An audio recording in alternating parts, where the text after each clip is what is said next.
Meilleur buteur de son championnat avec 18 réalisations, Cherif Ndiaye a encore marqué et remporté son deuxième titre de champion de Serbie ce dimanche, un jour après la belle prestation d'Hassane Diao avec Como en Serie A avec ses deux joueurs. Voici notre Team of the Week, disposé en 3-4-3.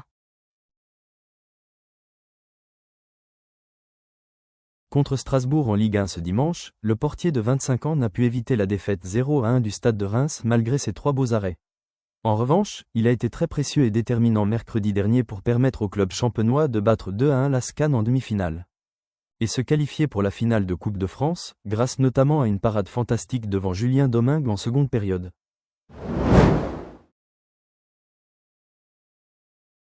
Le solide défenseur du Paris FC Mamadou Moustapha Mbo, 25 ans, n'a pas été seulement très bon en défense contre Clermont, vendredi passé. L'ancien joueur du Stade de Reims s'est également illustré offensivement en marquant le deuxième but d'une précieuse victoire parisienne, 2-0. Dans la course à la montée directe en Ligue 1, car à 5 journées de la fin, le PFC est deuxième de Ligue 2 à seulement 3 points du leader, le FC Lorient, mais talonné par Metz, troisième. De son côté, Ousseynou Ba a contribué samedi à la victoire 1-0 de l'Istanbul Başakşehir contre Konyaspor dans le championnat de Turquie. Précis sur les relances, le défenseur central de 29 ans aura fait un match solide en repoussant régulièrement le danger dans sa surface.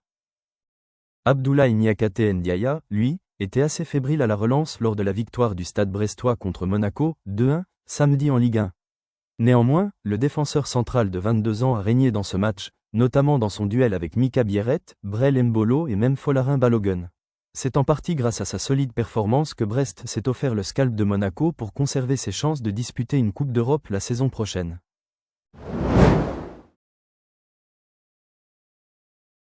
Malgré la défaite 2-1 de l'AS Monaco contre Brest, Lamine Camara aura été irréprochable et aura plutôt rempli sa tâche dans cette partie.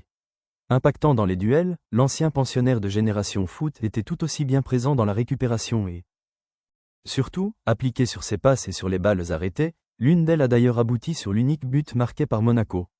Son impact a manqué au Monégasque après sa sortie. Hassan Diousé, lui, joue très peu du côté de l'AJ Auxerre et n'avait disputé aucune minute sur les 5 derniers matchs de Ligue 1.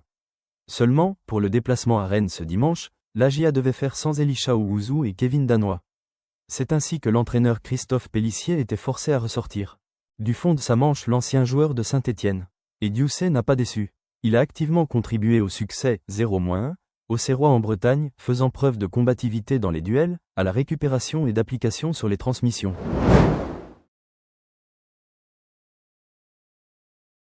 Entré dans le dernier quart d'heure du match entre le Śląsk Wrocław et son équipe du Motor Lublin, comptant pour la 27e journée du championnat polonais, samedi, Mbaye Ndiaye a dynamité l'attaque de sa formation. L'attaquant de 21 ans, ancien de Cœur Madior et du Tönges FC, a même eu la réussite de marquer son 3e but de la saison qui permet au Motor Lublin d'arracher le nul. Comme lui, Iliman Ndiaye a également permis à Everton, samedi, d'accrocher le point du nul contre Arsenal, 1-1, avec un but sur penalty, sans oublier son apport défensif sur cette rencontre. Après une entame fantastique sous les couleurs de Como, Hassane Diao, le néo-attaquant international sénégalais, n'avait plus marqué depuis 4 matchs. Ce samedi, il a mis fin à cette série en faisant la fête sur la pelouse de l'AC Monza en Serie A. La victoire 3-1 de son équipe porte son nom puisqu'il est passeur décisif puis buteur. Sa grosse performance permet aux siens de faire un pas gigantesque dans la course au maintien. De son côté, Cherif Ndiaye a inscrit 2 buts durant la semaine écoulée. D'abord buteur en coupe contre Novi Pazar, victoire 2-1, l'attaquant de 29 ans a récidivé en championnat contre l'OFK Belgrade, victoire 3-1, ce dimanche. Son 21e but de la saison, qui lui permet d'égaler son record de buts sur une saison, arrive lors du match du titre pour l'Étoile Rouge de Belgrade. Cherif Ndiaye a donc remporté le championnat de Serbie pour la 2e fois de suite.